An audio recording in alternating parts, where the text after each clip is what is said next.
Lovers of the association. This is your guy Marcellus Ease, and let's get into it. Now, finally, I provided this full breakdown of what is really considered a superstar for the upcoming 2023-24 season, and I'm going to put all this into proper context, and I'm even going to do a player-by-player breakdown of where guys are actually at. And as you can see in this chart, I have ladders here, because guys from year in, year out, they're subject to go up and down this scale. And there is a huge difference, as you see a gap here, from the superstars to the tier 1 stars, as the NBA is a marketing machine, as they market a lot of their players as superstars. And we always hear a 1A, 1B, but there are only a few superstars. And I'm going to put this into full proper context, as we are also going to compare today's players historically to how this chart might have looked like in the 2000s, in the 90s, and also the 2010s. So without further ado, let's get into it. Okay, so starting off, I'm zooming in here, and I'm going to start at the very top of the hierarchy, and that is the superstars. And like I said earlier before, there is a gap between the tier 1 stars and the superstars. And this is where a lot of your players kind of get stuck at. Trying to get to this superstar level is a hell of a jump. There's a major gap. Now, if you look at this whole chart here, the gaps are kind of smaller, jumping from tier to tier, just regular stars. They're smaller. But once you get to this tier 1 status, those are guys always making deep playoff runs. They're sort of, trying to get to the finals. Sometimes they just don't get over that hump. As we see Embiid sits here, Jason Tatum, I'll explain in a minute why he's still in this tier, because technically he is the leader of his current generation. When I say his generation, I'm talking about Luka, all the guys behind him, Trae Young, Zion. He is that leader by a mile above all his other peers. Jason Tatum is that guy, but he does sit here even though he's made it to the finals, and I'll further elaborate on that. But guys like Kawhi, he sits here because off of the last 2-3 seasons, he's been injured. So he's actually gone down this ladder. Now Embiid is trying to make that jump, but ever since Kawhi hit that shot on him in the 2019 Eastern Conference Finals, he's never been able to get over this hump. But I'm going to further elaborate on the guys here. Like I said before, most of your stars actually sit in this spectrum right here. Most of like the mega stars. But just going back to the superstars, now from, I would say, decade to decade, there's only a few guys that actually sit right here and are actually league superstars. So let's zoom in. So I'm going to say for this upcoming season, of course, Jokic, based off his performance last season and the seasons prior, man, he's led his team to the top of the conference. And even though he didn't have Jamal Murray the year before, he's led them to a playoff berth. So Jokic kind of has been doing his thing. You know what I'm saying? Like, we all know Jokic is European. He probably may not have the quote unquote American swag to be the face of the league, but he's definitely top tier, man. No doubt. Of course, Stephen Curry, I'm going to still put him up there. He's a game changer. Kevin Durant, even though, he's been kind of shaky, I feel like Kevin Durant might have to actually hit the weight room the older he gets to kind of keep this status up. But we'll see how he fares out this season. But I'm going to still have to put him there because he's definitely a game changer. And the way he's led the Brooklyn Nets when he was healthy, coming off that injury, he's definitely a top tier superstar player right now. And of course, Giannis, aka Baby Shaq, he's going to be up there. And of course, even though LeBron James, almost 20 years in, I'm going to have to still put him in this spectrum because he has all the intangibles and tangibles of a superstar. Basketball IQ is through the roof. This guy is in tremendous shape going into, year 20. I mean, that's insane. Just year 19 making the Western Conference Finals is crazy. But once again, he has a lot of the intangibles, which is helping him 20 years in kind of still maintain this status. And when I talk about the intangibles, it's the same type of intangibles where you see Jimmy Butler has that clutch factor and he has a lot of heart. that kind of gets him to 2 finals in the last 3 seasons. It's sort of the same intangibles we see guys like Fred VanVleet and Kyle Lowry and Jalen Brunson have. They have these intangibles that a few stars just, they don't quite have these intangibles. So Jalen Brunson has that, VanVleet has that, and going back to 2019, Kyle Lowry has that. Kyle Lowry's not like a top draft pick or anything. He's actually fought his way into the league. Same thing for Jimmy Butler. And these guys, just to have the mentality to make it to the league, starting from that point, their intangibles is through the roof. So LeBron James has a lot of these intangibles, and we've seen it play out in the 2020 bubble, where a lot of guys just didn't have the mentality to stay focused. And the Lakers, stayed focused, especially with LeBron James' leadership. But once again, the reason why I put LeBron James on this top tier superstar status is because of the intangibles that I just spoke of. But those same intangibles kind of hurts other guys like Jason Tatum right here. He's definitely a way better talent than Jimmy Butler.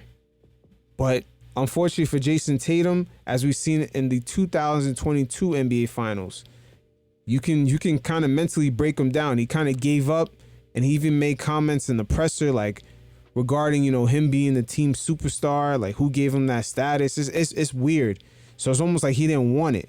So it's perceived that he might not have the intangibles, but definitely that's something he could still improve on. He's still young, but he's definitely the leader of the new school of players. So he'll eventually be up here when a lot of these guys, particularly Curry, LeBron, Durant, kind of start falling off. Tatum, I'm expecting him to get up here. But also going back to the superstars once again, it's rare that guys really sit up there. Now, historically, I said I was going to compare all of, the players of today historically to the past 3 decades, especially in this modern era. Now, if you look at previous eras of superstars, who actually sat in this top portion was Michael Jordan, Hakeem Olajuwon. Pretty much, if you look at the 1990s, you could put Magic Johnson and Isaiah Thomas up there also, but they kind of started to fall off early in the 90s. But like I said, I'm just going to do the last 3 decades. So I'm going to do the 90s, 2000s, and the 2010s.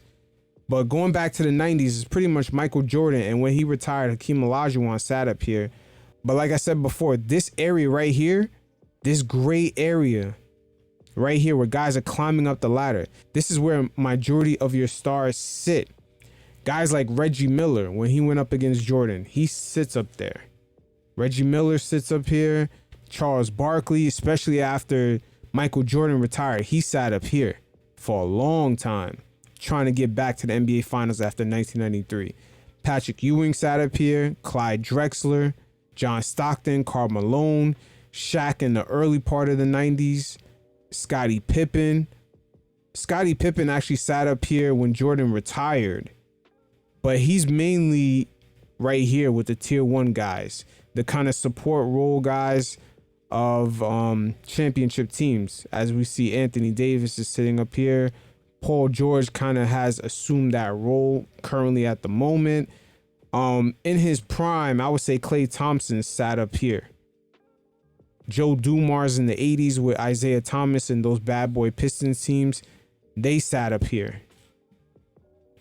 So also going back to the 90s, David Robinson and Gary Payton also was trying to climb up this ladder, especially when he went up against Jordan in the finals. But like I said before, majority of your top stars, they sit up here, and a lot of them struggle to get to that next tier.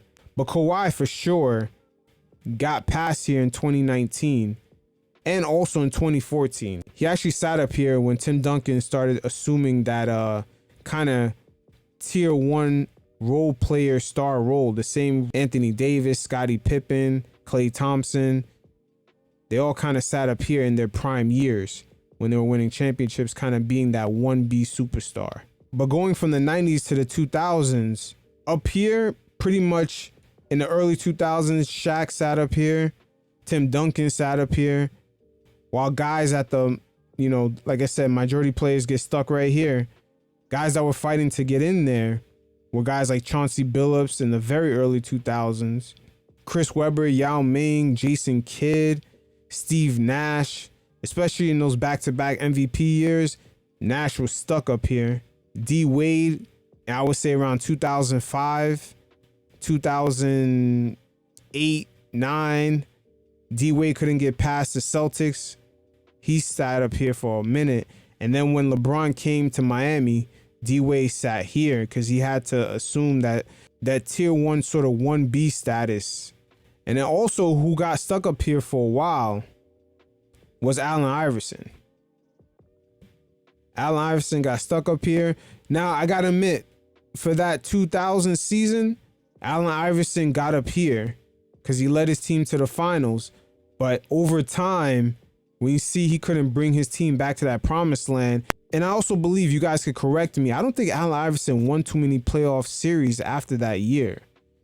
So he kind of stayed stuck in this tier, went up and down this ladder, and then eventually he went down here. And also Dirk Nowitzki. Dirk Nowitzki was stuck here for a while. 2008, I believe he won the MVP. You know, he was a top seed. So he was looking like he belonged here, but then eventually getting knocked out the first round, and then eventually struggling to get back to the NBA Finals after 2006. You know, he stayed stuck up here, and then 2011, by the end of that season, he was up here after winning that championship. So like I said, a majority of your stars, they get stuck right here. They get stuck climbing up this ladder, and pretty much they get stuck in this gray area right here for a while. Also, what's interesting about some of these decades, especially the 2000s, that how things change. Shaq started to fall off. So Kobe was up here for a while. Kobe been, for most of the 2000s, he was here. He was here while Shaq was leading his team to rings. Shaq was the primary guy of that team. And then Kobe kind of spent a while in purgatory, you know, with all those Laker teams losing to Steve Nash in the playoffs, not making the playoffs. He was stuck here for a while. And then in 2008, he started ascending up here when he got back to the finals for 3 seasons in a row. And he stayed here to end that decade. He stayed here for the last 3 years. Definitely a superstar. He started off the decade. We all knew he had superstar potential. But when he had that game against Indiana NBA Finals, in which Shaq got into foul trouble and then Kobe ended up leading the Lakers to that victory, people saw the potential. And he started climbing up this ladder. Even though he was the champion, remember, he's the 1B guy and Shaq is the 1A. So the 1B guy tends to stay up here. Klay Thompson in his prime, Scottie Pippen, and Kobe played this role. But it's not until Kobe took over and then he started getting into the finals every year, he got up here. And while he was up here at the end of the 2000s, Shaq started climbing down this ladder. Even Chauncey Billups and the Detroit Pistons, they were climbing down this ladder. Once again, with Chauncey Billups, I'm going to give him his credit because he went to 7 straight conference finals, including the Western Conference Finals when he helped Carmelo get there. So that is not a coincidence. Once again, guys like that have intangibles that you cannot measure. Same thing for Jimmy Butler, Fred VanVleet, and then last season we see Jalen Brunson has those same intangibles. And those things cannot be underestimated because there are plenty of stars that have way more talent, but they do not have these intangibles that tend to be the deciding factor in the playoffs. So going back to the end of the 2000s, like I said, every decade, sort of in the beginning and the middle, guys go up and down this ladder. But one guy that was on this ladder was Dwight Howard. By 2008, 2009, Dwight Howard was right here. And who came in here at the end of the 2000s was definitely LeBron James. No doubt.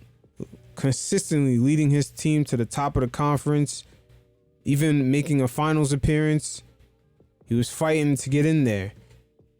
And he was pretty much in the early stages. He was really up here for a while.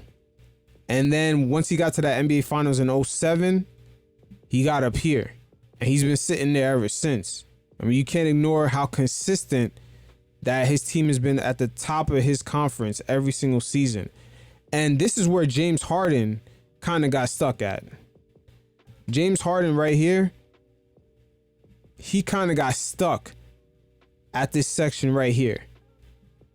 Now, those years where they gave Russell Westbrook, what was that? The 2015 MVP award? James Harden was really the MVP. He should have been back-to-back MVP. Those years when Mike D'Antoni first came to Houston, James Harden definitely did change his game, was getting other guys involved, and they were consistently at the top of the conference. So James Harden just needed a finals appearance. But definitely the highest he's ever went was right here. He was stuck there for a while at his prime.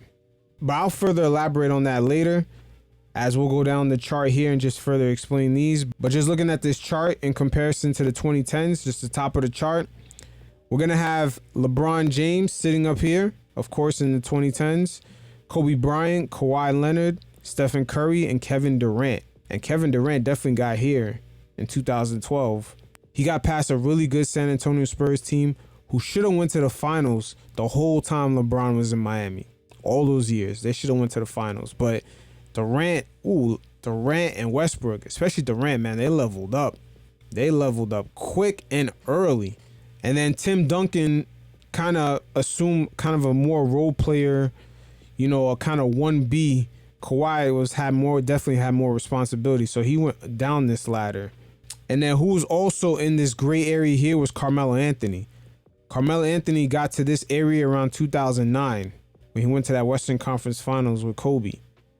So he was stuck right here for a while, and he's been stuck here for most of his career. Like I said, that's no slight. Most of your stars get stuck up here. They get stuck in this gray area where you see these green ladders. So who also was up there? Dwight Howard. Dirk started to come down this ladder. Dirk kind of started to slip because of age. He went way down. Kind of where Klay Thompson is at right now. Dirk started slipping to that section around 2012, 13, 14. Chris Paul, for most of his career, has been stuck up here. Chris Paul especially. 2 conference finals his whole career. But Chris Paul just could never really get over the hump.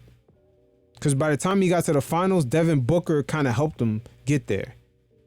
Devin Booker went down this ladder, but he was right here. When he helped Chris Paul get to the final, he kind of was the guy performing at this level.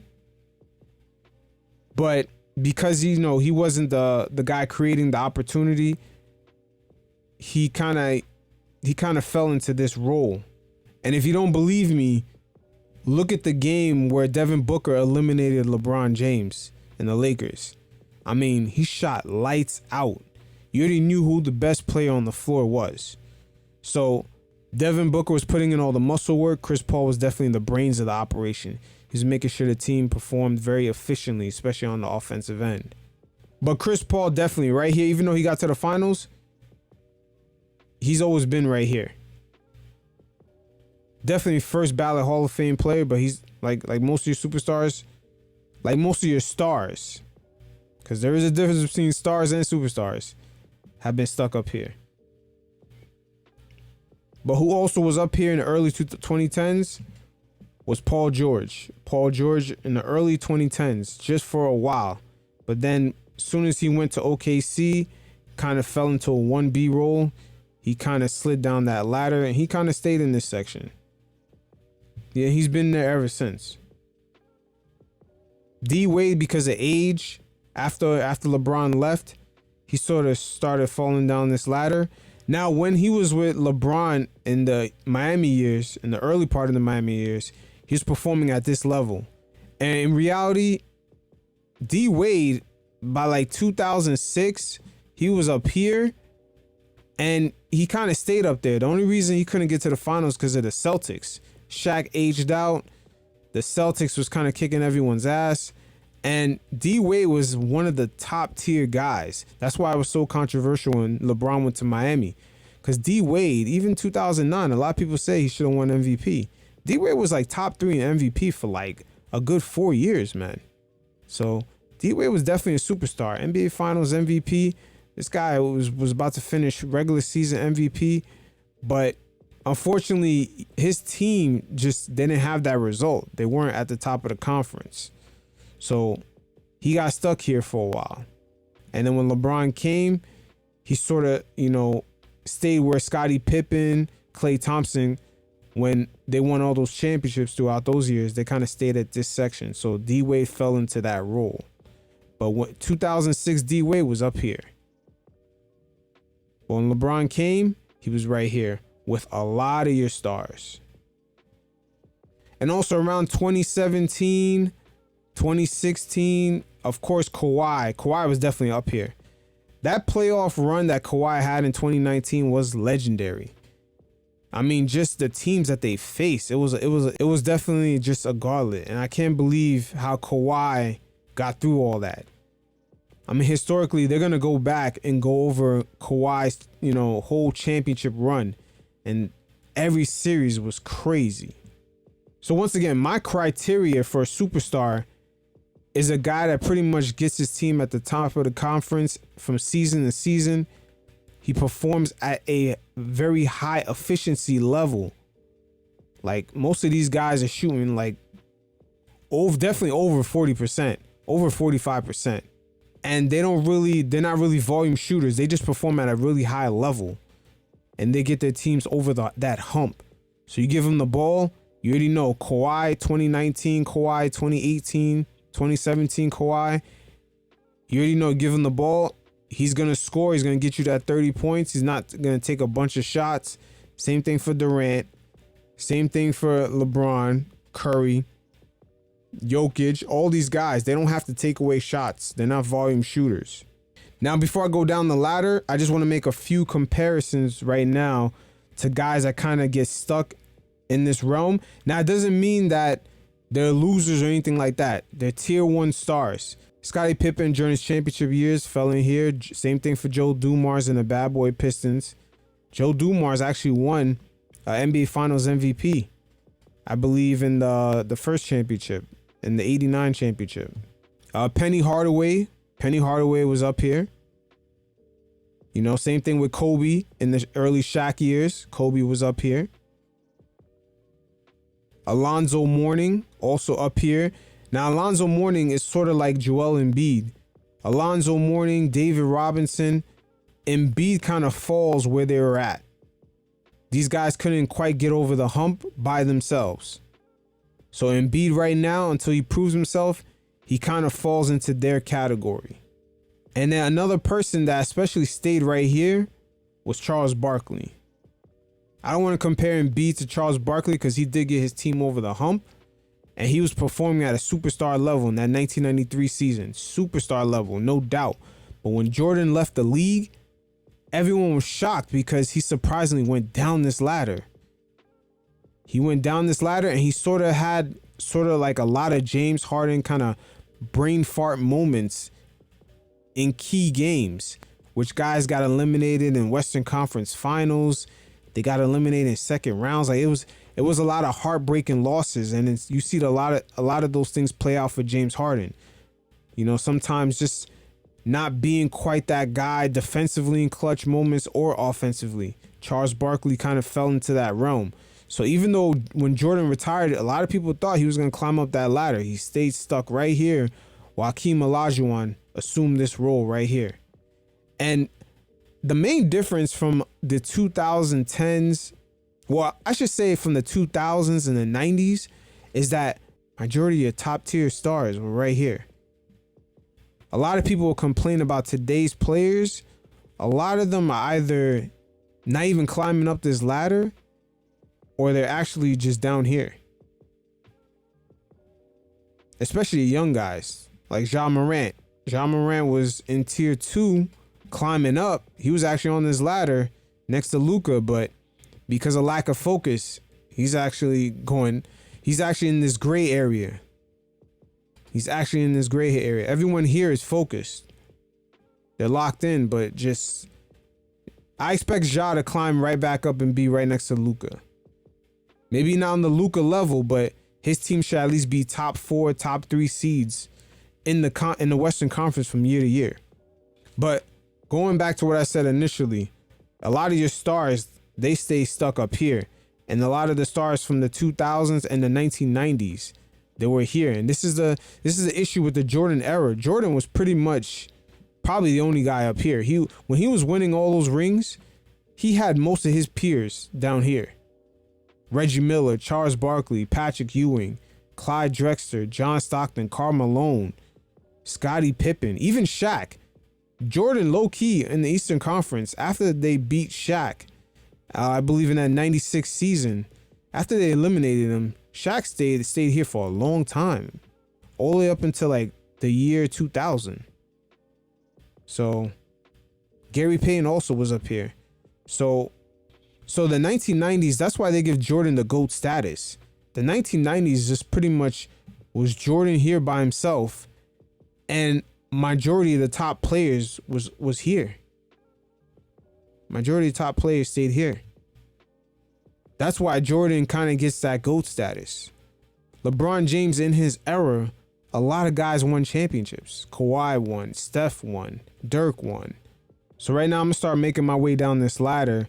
And just quickly, let me just explain Jason Tatum one more time. He is the leader of the new school right now. For all the young players, he is definitely one of the most accomplished.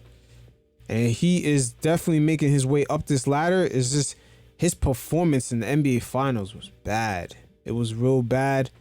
That season, he definitely was performing on this level. But just the intangibles, we got to see if they're really there. Just the mentality, the intangibles Jimmy Butler has. You know, Brunson has. Fred VanVleet. I mean, during that run with Kawhi, man, Fred VanVleet was actually performing at this level, especially as a role player. Sort of like how Klay Thompson performed in the 2022 NBA Finals. Even though Andrew Wiggins technically was the second best player in those finals, you know, Klay Thompson still played a vital role. But definitely there's a dog in these guys. Kyle Lowry, Fred VanVleet, Brunson, Jimmy Butler. They have a sort of dog in them that is definitely an intangible that kicks in during the playoffs. And we still got to see how is the dog in Tatum during playoff time. Because the Celtics, they have way too many heartbreaking losses in the playoffs against the Raptors, Bucks. It's just one year they're up, next year they're down. You just don't really know. So that's why I don't quite put Tatum up here. But 2022, I would say he was up here, but he quickly came back down. Same thing for Allen Iverson. In the year 2000, he was up here, and then he quickly came back down. Quickly came back down after that. So just zooming in here, of course, Jimmy Beans, Jimmy Butler right here. We got to give Jimmy climbing up this ladder. He's been in the finals 2 times in the last 3 years. He's definitely up there. James Harden, I would say he's definitely climbing down this ladder. I mean, he's had a lot of issues with being, I don't know, just a lot of internal issues with the teams he's been on. The Brooklyn Nets, he had every reason to ask out of there. He wanted to go to Philly. He might have got ripped off with Daryl Morey, but you know, these type of situations, unfortunate for him. I believe his talent is still there, but all these situations result in him going down this ladder.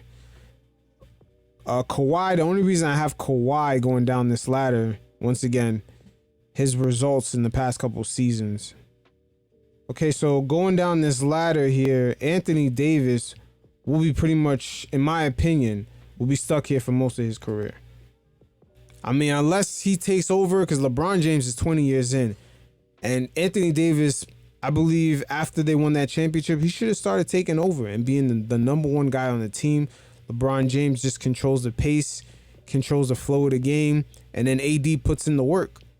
But AD has not held up to that. His body's breaking down. There was a season he showed up out of shape. He just never seemed like he wanted it. But we'll see. Last season, he did have an emergence. He should be going up this ladder, you know, if he's trending in the right direction. LeBron James should be going down this ladder. AD should be up here with Tatum. if he's putting in the work. If him and LeBron's right here, just LeBron's IQ alone, with them two both being in this ladder right here, just LeBron James IQ alone, if they're both up here, they should be able to, they could win a championship just off of that. That's how good LeBron is. Just, LeBron's a total package when it comes to IQ, just his strength, his conditioning, the way he approaches the game. The only thing is that sometimes mentally you can get to him. You can get him to check out of some of these games. Paul George, ooh, my man PG-13. Paul George, man, 20, I would say when he went to the Eastern Conference Finals with LeBron, when he defeated Melo in those playoffs, man, like the Pacers had a couple of good playoff runs. You know, he was definitely up here. But the moment he moved down to OKC, he kind of stayed down here with the tier 1 stars because, you know, he kind of played that support man role. And, you know, if he continues with a lot of these injuries, he's going to quickly start climbing down this ladder. Now, as we look at some of the other guys on this ladder trying to come up to tier 1, Trae Young definitely had an Eastern Conference Finals appearance. But unfortunately for him, just his fit for how much money the Hawks are spending, how many players they had, you know, it's just some of the performances from Trae Young, just the shot jacking, the willingness to not share the ball, the efficiency. It just hasn't yielded good results, and these guys definitely took a step down on the ladder. Now, other guys also on this ladder is Jamal Murray. Now, Jamal Murray, he is coming off that injury. He did have a nice little championship run with Jokic being the team leader. But I got to see another, you know, good season with Jamal Murray and Jokic, which I expect him to be here with AD. I expect him to be right here. And remember what I said about this tier 1 stars, most of your top stars fall in that realm. Most of your top stars fall right here. Scottie Pippen was there when he won with Jordan, and also Klay Thompson was up here when he was winning those championships with Klay. So I expect Jamal Murray to be climbing up here and sit at that tier, especially with him and Jokic making deep playoff runs. And even if they win a championship, he stays right here, or depending on his level of performance, he could go up to here. So I know a lot of people are not going to like me putting Kyrie on this ladder, but people forget when he was with the Brooklyn Nets, he was cooking. I mean, before him and KD got traded, the Nets were a 4th seed. And then when Kyrie went down with that injury versus the Bucks, you know, when the Nets were actually in their prime, where everybody was healthy, everybody was performing, Kyrie was killing, man. Kyrie was killing. And last season, Kyrie was a big reason why the Nets were the 4th seed. So I still got to put Kyrie in this ladder right here. You know, he's trying to be the tier 1 guy for Luka, but I expect Luka to come back up here, as Luka was up here that year when he went to the Western Conference Finals in 2021 against the Phoenix Suns. And Luka is that guy. Him and Tatum is going to be fighting for that new top dog spot for the new generation. So he should be up here with Tatum. And them two, I do expect them to make multiple final appearances, especially as, you know, the LeBron James and Stephen Currys, as those guys start to get older. But this all depends on Mark Cuban and some of the choices he makes with this roster. I mean, Mark Cuban's kind of been all over the place with their decision making on how to construct players around Luka. Now, as we look at the tier 2 guys here, some of these guys actually stepped down this ladder. AKA Klay Thompson, he stepped down, and that's due to injury. That's the only reason I put Klay Thompson down here, but he is a game changer. Boy, when he gets hot, he does some legendary shit. But Klay Thompson in his prime is right here. Matter of fact, Klay Thompson in his prime, because let's not forget what he did to OKC when they were down 3-1, he was right here. The reason why he sits right here, especially with Joe Dumars with Bad Boy Pistons, they both sit up here.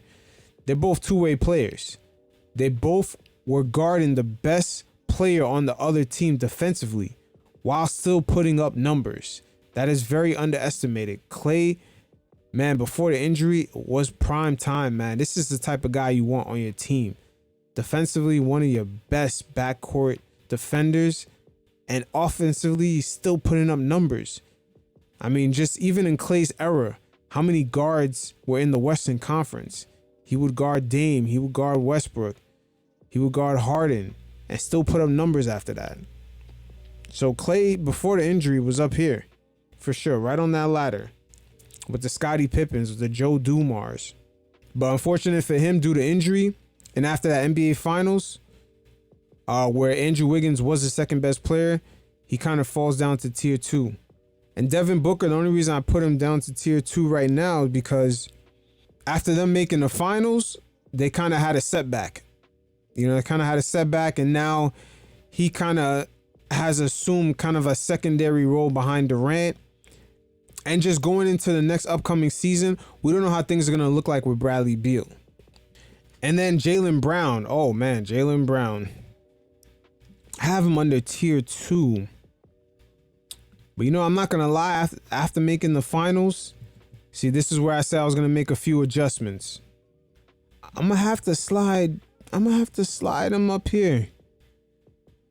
These guys have been way too consistent. I'm going to have to slide him up here. These guys have been way too consistent with their deep playoff runs. That's definitely an adjustment I had to make right there. I can't really put him with the tier 2 because he has been performing at a high level.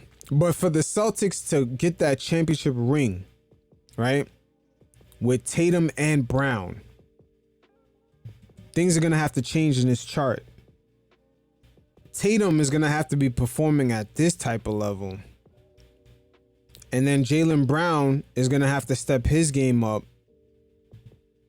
and be over here as a role man. Same thing with Michael Jordan. He's up here. Scottie Pippen performing at his highest level was up here. It's going to have to be the same way for the Celtics.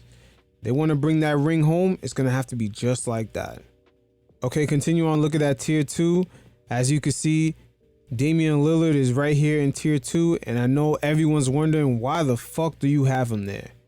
The reason why I have Dame under tier 2 is that he's pretty much unproven when he's gone up against the top talent in the league in the playoffs.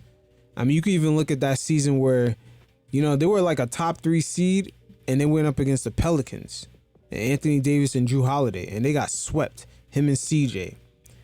Honestly, that time when Kevin Durant had laughed at CJ McCollum's face in that little podcast episode and said that they were not even considered one of the teams to go through to win a championship, you know, Durant was right about that. Because Dame, for the most of the time he's been in Portland, they were never a consideration. I mean, I remember Dame trying to get Melo when Melo first thought about, you know, trying to leave the Knicks during his free agency. I think it's 2012. No, 2000. I believe 2015 or 14 when Melo was still in his prime. They never were in contention to get anyone to go over there in Portland. It was tough to recruit players. That's the reason why LaMarcus Aldridge had left that team. And Dame just never seemed to get the picture, or I believe he wanted his money. He's well paid. I believe he's getting $60 million a year. He's one of the top paid guys in the league, if not the top guy. I believe it's Curry, and I believe it might be him. I mean, now that Jaylen Brown signed his contract, but this is before the new money kicks in. Dame has signed multiple contracts with the same team, so he has to be one of the highest paid guys. But Dame pretty much is unproven when he goes up against the Stephen Currys, just the top tier. I mean, you can look at the 2019 Western Conference Finals.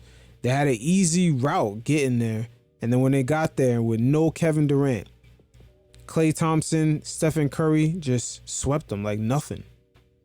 You know, this seems to be the results every time for Dame and CJ.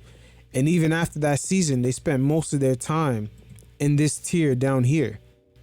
They spent most of their time battling it out down here with the young guys for the play-in. Don't forget the 2020 bubble season when they went to Disney World. Who was Dame trying to battle to get into that last play-in spot? Ja Morant. See, Dame actually has fell into that hole for a long time now. It's been over 4 years and he keeps re-signing with Portland.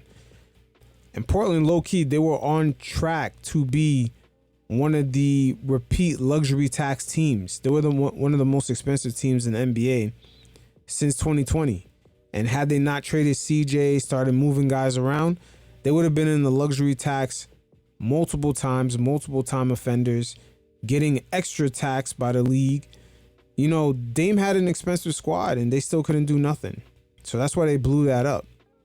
But Dame, at the end of the day, he's actually spent the past 4 or 5 seasons I should say after the 2019 season, he spent all that time battling teams trying to get into the play-in. So once again, this whole chart is based off of the last couple of seasons.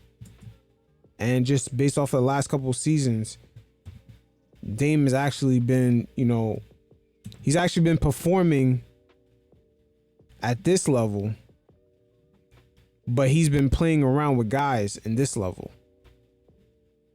You know what I'm saying? And we got to ask ourselves, when he was in Portland, if you guys don't believe me, when he was in Portland,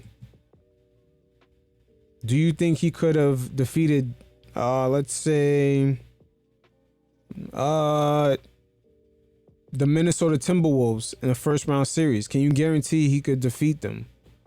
Or could he even beat the Pelicans with Zion and Brandon Ingram in the first round? Let's just say before last season, since the 2020 bubble season, even with CJ, could you guarantee these guys could get to the next round and get past these guys? Or even against Ja Morant today? I mean, it's just, I know that Portland team sold everyone off, but you got to ask yourself, even with CJ, let's say CJ was still on the team, can you guarantee Dame could get past Ja Morant? Ja Morant's probably like only 4 or 5 years in. Dame, once again, his performance level has been up here, right? But he's been playing around with guys down here. Actually, I should say the last 2 tiers. The young stars, the guys trying to get into the play-in. That's been pretty much his reality. So I have to see it with him now being on the Bucks, if he can actually prove it. The fact that he's a small guard, he doesn't really shoot at a high percentage. He makes a bunch of clutch shots, yes, but you got to ask yourself, why is this team night in, night out, with him scoring about 50 or even 40 plus, have to get another last second shot from him? That seems to be the situation all the time. Defensively is a liability. That Bucks backcourt now it's not going to be the same. So I'm curious to see, Dame definitely in clutch situations is a big name, but Jrue Holiday in the playoffs, that great defense, really efficient. It might not be as sexy, but I'm wondering if the Bucks can maybe just look for another shooter. I'm not going to speculate, but I'm going to just give my reasoning of why I believe Dame is a tier 2 based off of the last couple seasons performances.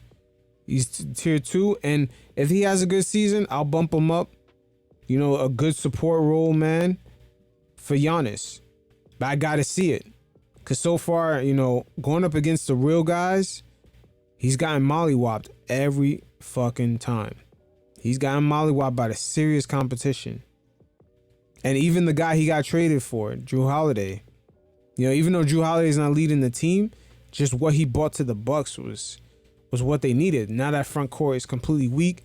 Once again, Dame does have the skill set, no doubt, as a tier 1 guy. But it's just the style he plays in. Same thing like Westbrook. It's going to have you playing around down here. It's going to have you playing around with guys down here. So that's my explanation for Dame being that low on the list. Just once again, I know 2019 he went to the Western Conference Finals, but he got past Russell Westbrook, when he waved goodbye. But now just looking back, we all know Westbrook is not that serious in the playoffs. I mean, a rookie Donovan Mitchell got past him. So at the end of the day, I'm going to have to put him in tier 2. along with some of these guys right here. It's no slight to Dame, but it's just when you look at team success and being able to get over that hump. See, the higher you go up this ladder, the difference is a lot of these guys can get this team over the hump here. I mean, when you get over here, it's almost pretty much a guarantee. But like when you start climbing up this ladder right here, yeah, team success is big. It's definitely big. And Dame, unfortunate for Dame, he doesn't have too much of it. I mean, LaMarcus Aldridge warned him in the early 2010s, like, hey, I'm out. And there was a reason for that. He went to San Antonio.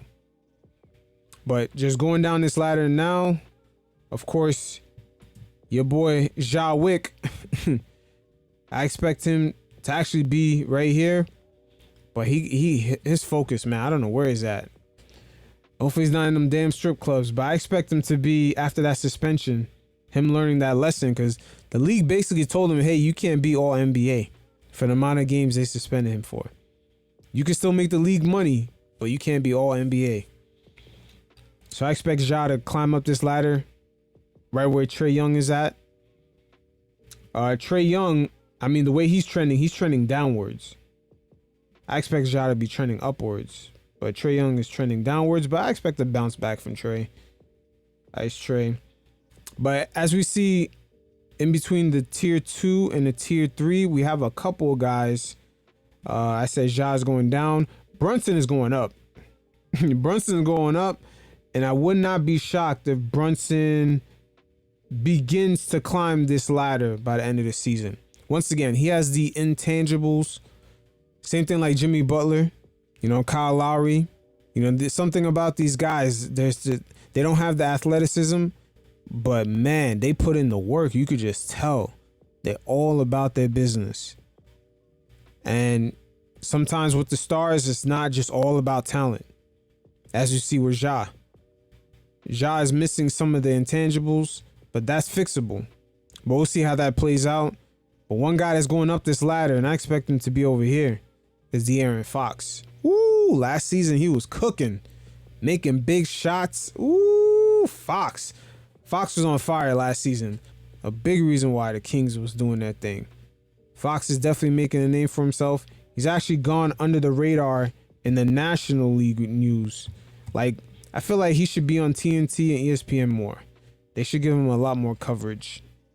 But the way Mike Brown had them boys playing in Sacramento, ooh, that is fun to watch.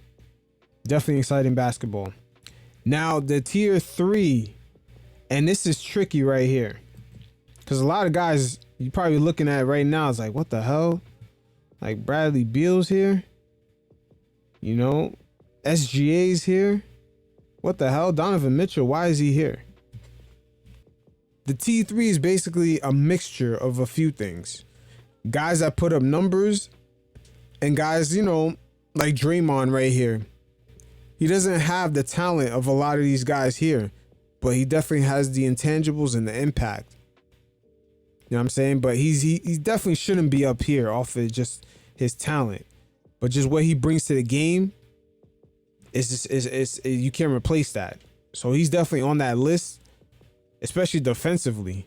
I mean, he's first ballot Hall of Fame just off the defense. So this is why I have Dre in here.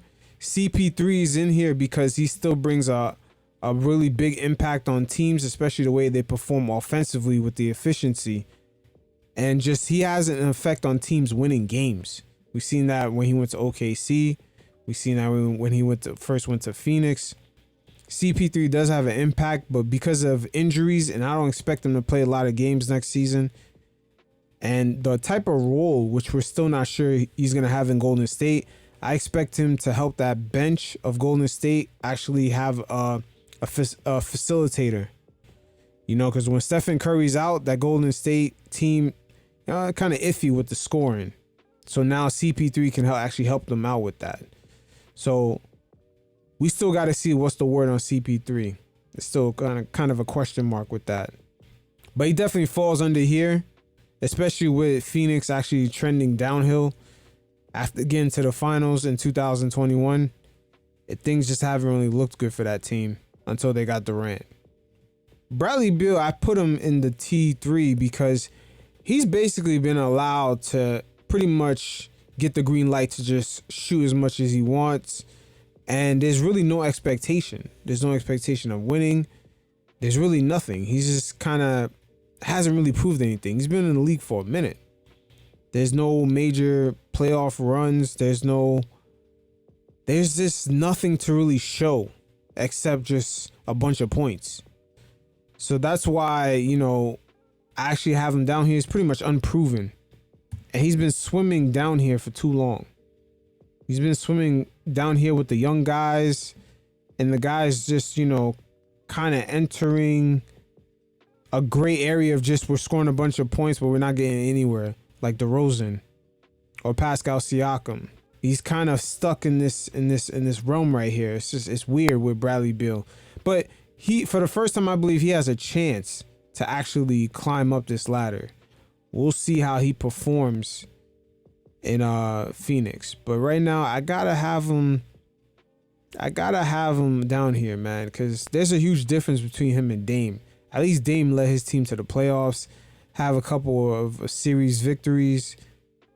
Bradley Beal has nothing to show for all his points. Now, like I said, there's multiple criteria for guys being in this T3. And another guy we have to look at right here is SGA. Now, SGA, man, this is tricky with him also. Last season, wow, SGA has performed at this level. His performance alone, this guy was shooting over 50%, was at this level. But unfortunate for him, because his team circumstance, he's swimming at this level. But his performance is really up here.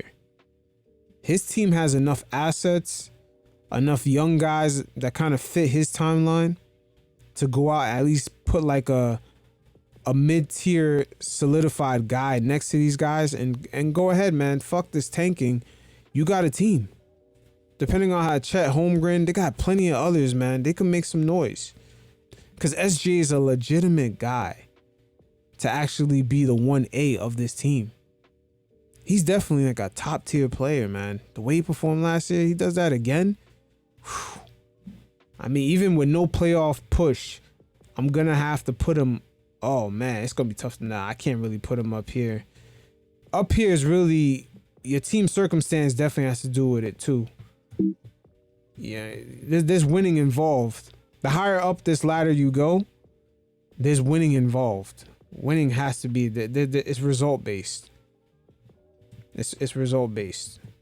So, yeah, I expect SGA, depending on his team situation, I expect him to make this climb up, but it's really based off his team. But once again, his performance is at the T1 level, but he's just swimming down here because of his team circumstance. Bradley Beal, in a way, is almost in a similar situation, but he had a chance to get out of it. But he's just been in the league for too long.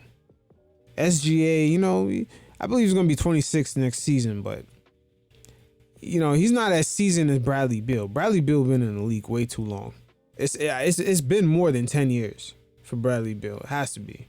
But another guy that's in here, because up here, once again, is results based, is Donovan Mitchell.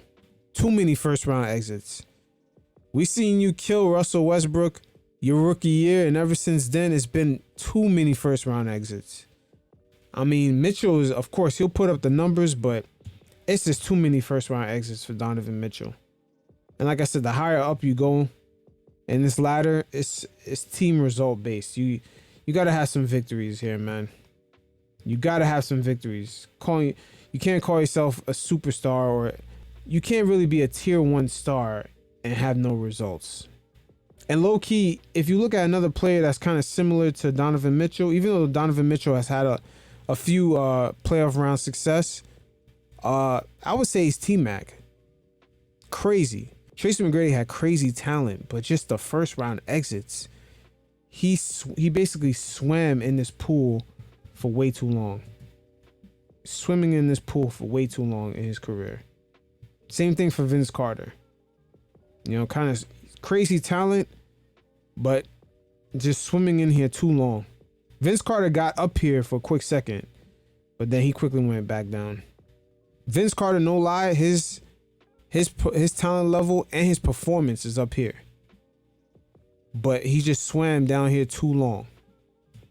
And there's guys that just do that in their careers, and it's unfortunate. And Donovan Mitchell, that he's gonna have to get some playoff victories. That first round exit with the Knicks last season, that was a bad look. And you know, you can't really live off of beating Russell Westbrook in the playoffs. Like, that ship has sailed, man. Everyone knows Westbrook is really not that player in that type of scenario in the playoffs where you got to value your possessions. And then some other guys on this list, I have Fred VanVleet down here because with the Raptors, of course, they did a lot of losing last season. Not really a good season, but the Raptors are kind of in purgatory right now, and that's where it kind of made Fred VanVleet fall. He got that nice contract. Still, I believe, a high impact player. If he brings a sort of impact to the Rockets where they perform much better than last year, which isn't really saying much, I'm gonna have to put him on this ladder. But I believe this season the Rockets, they're gonna have a pretty good season. They're gonna exceed expectations. And Fred VanVleet, he still has plenty of time to even, you know, get his money from the Rockets and still get another contract with another team to at least, you know, have another impact and possibly winning another ring. He's not going to be the 1B guy, but he's going to be a high impact player, similar to like a Kyle Lowry in his prime. So going on to Andrew Wiggins, I have him down here because of last season. He was out for most of the season, but he should be up here with Klay. He was the Warriors' second best player in the finals in 2022. But I have him down here because, you know, he's coming off having a lot of off time, and he didn't really have a good playoffs last year. But I expect him, when the season starts up, the Warriors kind of get back into their A game without Jordan Poole kind of fucking up their defense. I expect Wiggins to be back up here. Julius Randle, I definitely have him up here. Even though I say, you know, to get up to the next level is winning based. A lot of the winning the Knicks do is because of Randle, but I do have him here. Maybe I should have him climbing up this ladder, but I gotta see him be more consistent in the playoffs. But he has made All NBA in the past in the past 3 years 2 times, and you can fake All-Star appearances, but you can't fake All NBA. He is performing at that level, but we gotta see how consistent that's gonna be. Because with Randle, especially him being a power forward, he does have a ceiling.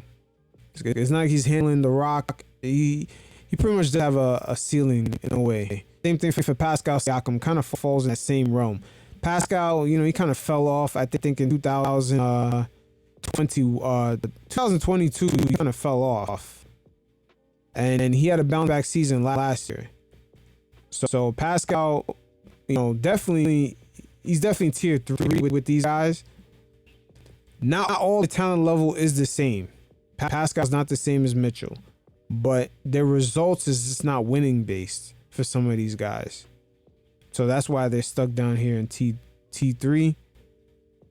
That's why I'm just giving context to how am I ranking all this. Because once again, the higher up you go in this chart that I have here, winning is involved. It is definitely involved. Same thing for DeJounte Murray. Definitely nice talent, DeJounte Murray, putting up, you know, 20 points a game. You know, he has other metrics, but it's just what are the results ever since he showed up with Trae Young? It might not be his fault.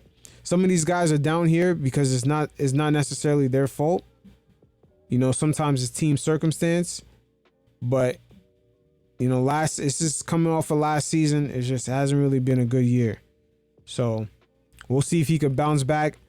If Trae Young starts to play more efficient, starts getting other guys involved, I expect Trae Young to begin to make this step up here, while DeJounte Murray begins to step up and get up here. And it's the same thing for DeRozan. There's really no winning involved for DeMar DeRozan. Just putting up points. Chicago is kind of in the same purgatory in a way. They're just, you don't know what's their direction. They're never too bad. They're never too good. They're just stuck in like a middle bottom tier. And CP3, he is here once again because of injury. Because of injury and his role. The Warriors definitely, they have different plans for him. I don't think they're going to start him. That's just my personal opinion. And finally, the last tier of players are pretty much young guys who are starting to put up numbers. And the main difference between them climbing up this ladder versus being down there, they haven't played long enough and they haven't put up the numbers consistently. Now, winning sometimes is involved a little bit, where you have to start making the play-in, a couple playoff appearances.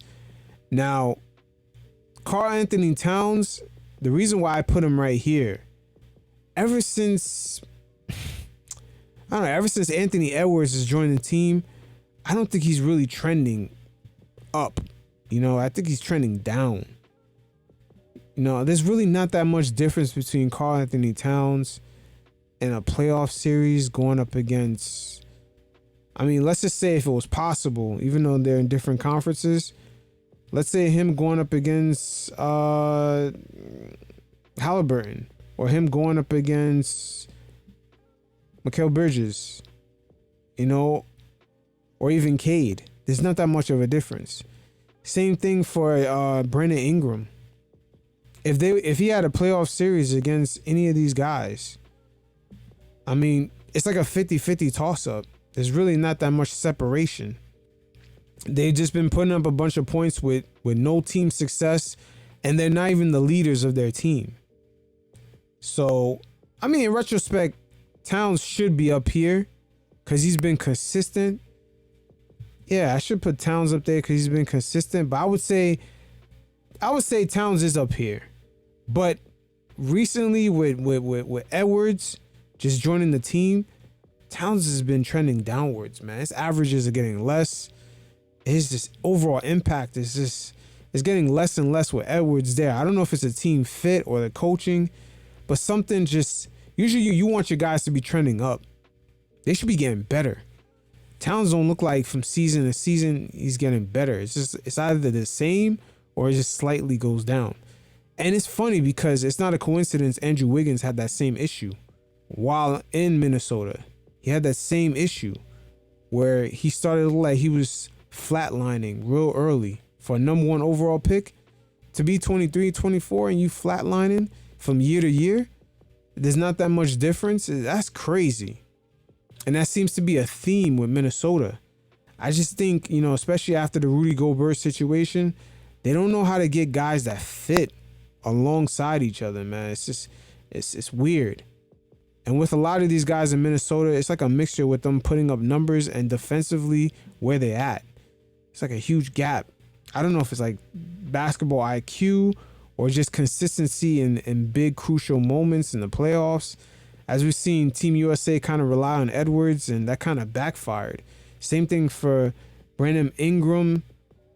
They kind of wanted these guys to be scorers consistently and also play defense or contribute in some other metric. And these guys are just sort of these one-way ISO players. They don't really do anything else but score, get them in position. And I just don't think that's going to result in winning. Yeah, Minnesota's kind of stuck where they're at.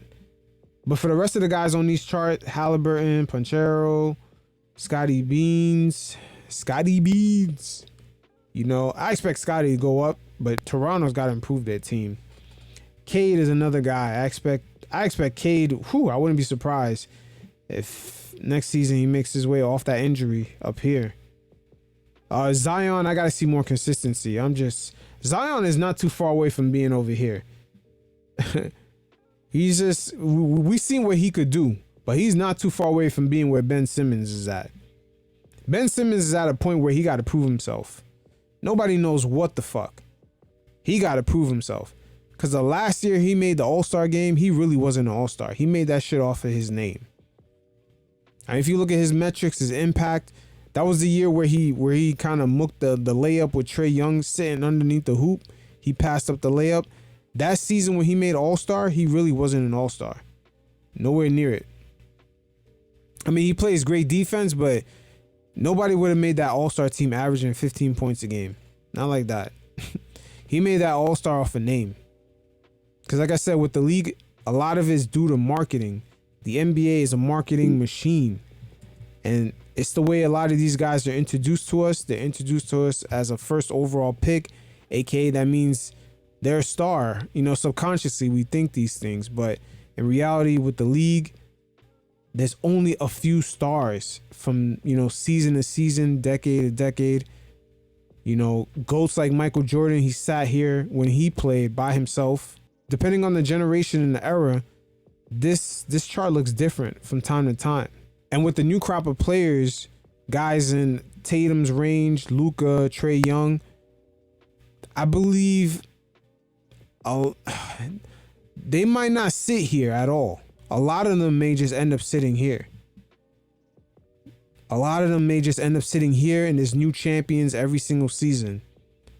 Or they might be battling one or two of these guys like Giannis or Curry or Giannis and Jokic, you know, as LeBron and Kevin Durant and Curry make their way out. It might just be these two guys and a bunch of other young players like Luka, Tatum, Trae Young, Zion, Morant. It might be a lot of them just stuck up here. And, you know, for one season, they might be a champion. Then they go right back down this ladder. It changes from generation to generation. But for the most part, the NBA, they do market a lot of their players. They say this superstar, you know, the Pacers superstar, the Bucks superstar, the Kings superstar. But no, these guys are just really stars off the marketing. You know, they put up the best points on the team. But in reality, the top superstars in the league, from time to time, is like 2 or 3 guys. Sometimes it's only 1 guy. Other times it's 2. But going into next season, I have these guys as the superstars of the league. It's only 5. And definitely next year, it will change as guys will go up and down this ladder. But hopefully I put this into proper context. I'm definitely going to do a follow-up to this, probably in the middle of the season. But just going over the previous decades and just showing you how I come into my criteria of how I just put all this together. You know, sometimes, you know, guys do fall in this gray area, these little gray areas where you see these ladders. But most of your top stars in any era, they fall in this range. But it is what it is. You fellas, let me know what you think. I'm going to leave a link to a mailbag. You guys just definitely hit up that link and leave me a voicemail. Let me know your questions, your thoughts, your comments, and I'll go over them. So definitely hit up the mailbag. So until next time, you fellas stay safe. Peace.